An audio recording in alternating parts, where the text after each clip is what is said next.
بسم اللہ الرحمن الرحیم الحمد للہ رب العالمین، ساری تعریفیں اللہ تعالیٰ کے لیے ہے جو سارے جہانوں کا پروردگار ہے. ٹھیک ہے. الرحمن الرحیم، اس میں کیا ہوا؟ اللہ تعالیٰ کی تعریف ہوئی. الرحمن الرحیم، جو بڑا مہربان اور نہایت رحم کرنے والا ہے، یہ بھی اللہ تعالیٰ کی تعریف ہوئی. مالک یوم الدین، وہ اللہ تعالیٰ جو قیامت کے دن کا مالک ہے. ابھی دیکھیے، ابھی اللہ تعالیٰ کی تعریف ہی چل رہی ہے. الحمدللہ رب العالمین الرحمن الرحیم مالک یوم الدین، یہاں تک اللہ تبارک و تعالیٰ کی صرف تعریف چل رہی ہے. ایاک نعبد، ہم تیری ہی عبادت کرتے ہیں. وایاک نستعین، اور تجھ ہی سے مدد مانگتے ہیں. یہ بھی کیا ہے؟ یہ بھی خبر ہے، یہ بھی اطلاع ہے، خبر ہے. ایاک نعبد، اے مولا ہم کسی کی عبادت نہیں کرتے، صرف تیری عبادت کرتے ہیں. یہ جسٹ انفارمیشن ہے، اطلاع، خبر. پھر فرماتے ایاک نستعین، اور تجھ ہی سے مانگتے ہیں. اس کے بعد ایک جملہ آتا ہے، اللہ تعالیٰ نقل فرماتا ہے اس کو، اہدنا الصراط المستقیم، اے اللہ ہم کو صراط مستقیم پر چلا.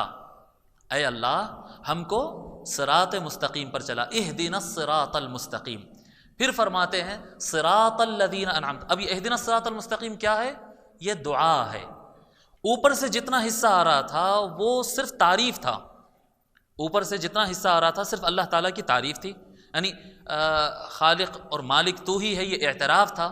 اس کے بعد فرمائے اہدنا الصراط المستقیم، اے اللہ ہم کو سیدھا راستہ چلا. اب اگلی جو آیت آ رہی ہے اس کے بعد، صراط الذین انعمت علیہم، ان لوگوں کا راستہ چلا جس پر تو نے انعام کیا. تو اس میں کوئی الگ سے کوئی چیز نہیں مانگی گئی، مانگا گیا صرف اہدنا الصراط المستقیم میں. برابر ہے. اس میں کیا ہوا؟ اگلی آیت میں کیا ہوا؟ اسی کو ایکسپلین کیا گیا. مانگا کیا گیا؟ اہدنا الصراط المستقیم. یہ کیا ہے؟ یہ دعا ہے. اس کے آگے جو ہے، اس کے بعد کی آیت صراط الذین انعمت علیہم، اس میں کوئی الگ سے چیز نہیں مانگی گئی. اس میں جنت نہیں مانگی گئی، اس میں ہدایت نہیں مانگی گئی، اس کے اندر کچھ مانگا نہیں گیا. پچھلی جو دعا تھی نا، جس میں ہم راستہ پوچھے تھے، سیدھا راستہ صراط مستقیم، وہ سیدھا راستے کو ایکسپلین کیا گیا، یعنی پچھلی دعا ہی کو ایکسپلین کیا جا رہا ہے. پھر اس کے بعد اور ایکسپلین کرتے ہوئے فرماتے ہیں غیر المغضوب علیہم ولا الضالین، ان لوگوں کا راستہ مت چلا جس پر تیرا غضب ہوا، جن سے تو غصے میں آیا، مولا ان کے راستے پہ نہ چلا. ولا الضالین، اور جو لوگ گمراہ ہو گئے ان کے راستے پر مت چلا. ٹھیک ہو گئی بات. اب یہ پورے میٹر کے اندر ہم دیکھیں گے دوسرا پارٹ جو ہے دعا کے، ایک اہدنا الصراط المستقیم یہ سنٹر ہے. اہدنا الصراط المستقیم سے نیچے جتنا بھی ہے وہ اسی دعا کا ایکسپلینیشن ہے، اور اس سے اوپر کا جتنا بھی حصہ ہے وہ اللہ تعالیٰ کی تعریف ہے. اب خلاصہ اس کے اندر دیکھیں گے کہ بھئی بندہ اس کے اندر لیا کیا، کیا کیا. اللہ تعالیٰ کی تعریف کیا، وہ تو اللہ ہے جیسا ہے، وہ تو رب العالمین ہی ہے، وہ تو رحمان ہی ہے. تو پھر کیا کیا؟ اللہ تعالیٰ کی تعریف کر کے بندہ یہ پورے سورے کے اندر ایک چیز مانگا ہے جس کو کہتے ہیں ہدایت. اہدنا الصراط المستقیم، اے اللہ ہم کو صراط مستقیم پر چلا، یا صراط مستقیم دکھا. آگے چلتے ہیں، وہ تشریح ہو جائے گی اس میں بھی یعنی چھوٹے چھوٹے مسائل میں ہمارے پاس علماء بہت الجھ جاتے ہیں. سیدھا راستہ دکھا یا چلا، اس کی تشریح ہو جائے گی. ہدایت، سیدھے راستے کے طریق صراط مستقیم کی ہم کو ہدایت دے. سورہ فاتحہ یہ پریفیس ہے قرآن کریم کا، اور اس کے اندر اللہ تبارک و تعالیٰ یہاں پر واضح کر دیا یہ بات کہ پورے 7 آیتوں میں اللہ تعالیٰ ایک دعا رکھا ہے، اور بتایا ہے کہ آگے جو قرآن کریم ہے وہ سارا کا سارا قرآن کریم ہے ہی اس کے لیے کہ وہ آپ کو سیدھا راستہ دکھائے. برابر ہے.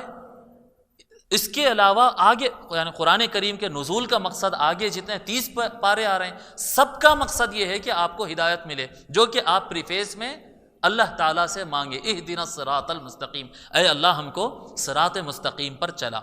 اب یہ ہدایت جو ہے نا، ہدایت انبیاء کے نبیوں کے آنے کا مقصد ہدایت، تورات کے نزول کا مقصد ہدایت، جی انجیل کے، بائبل کے نازل ہونے کا مقصد، زبور کے نازل ہونے کا مقصد، جتنے آسمان سے کتابیں آئے، جتنے نبی آئے یا جتنے ولی آئے، جی جتنے ولی بیان کیے، جو کچھ ہے ان کا مقصد کیا ہے؟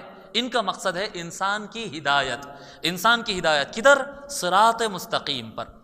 اب جب کہ یہ اہدنا الصراط المستقیم یہ سمجھ میں آ گیا کہ یہ خلاصہ سورہ فاتحہ ہے بندوں کے لیے، بندے کے لیے خلاصہ سورہ فاتحہ اللہ تعالیٰ سے دعا ہے. اسی لیے سورہ فاتحہ کے کئی نام ہیں. فاتحہ کہتے ہیں، شافیہ کہتے ہیں، کافیہ کہتے ہیں. سورہ فاتحہ کا ایک نام نہیں ہے، کئی نام ہے. شافیہ ہے اس کا نام، کافیہ ہے اس کا نام، ایک اس کا نام دعا بھی ہے. سورہ فاتحہ کا نام سورۃ الدعاء بھی ہے. کیوں؟ اس کے اندر اصل مقصد پوچھا گیا، مانگا گیا اللہ تبارک و تعالیٰ سے.